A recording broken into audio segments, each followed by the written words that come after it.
आज तो सुबह उठा, बाहर आया, देखा जियान और आमिर लड़े थे। पहले इनको छुड़ाया, फिर रिक्शा में सब लोग बैठ गए और रिक्शा में ऐसे बैठे जैसे इंसान नहीं, कोई घेंटे पकड़े बैठे हो अंदर।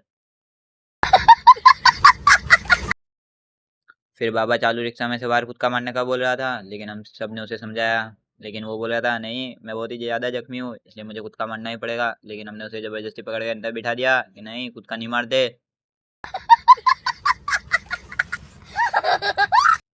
फिर ये क्रिकेट बॉक्स आए, यहाँ के देखा तो ये क्रिकेट बॉक्स तो बुक था।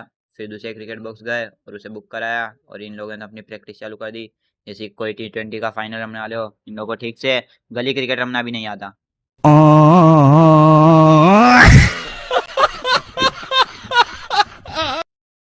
फिर वन की बैटिंग आई तो उसको उसके एयरबड्स चुभ रहे थे तो उसने मुझे दे दिए और मैं घर लेके चला गया। फिर ये लोग बैठे तो ऐसे थे जैसे अपने घर में बैठे हो। मन तो ऐसा हुआ कि इन लोगों को इसी बैट से मारूं। वीडियो अच्छी लगी हो तो लाइक करें और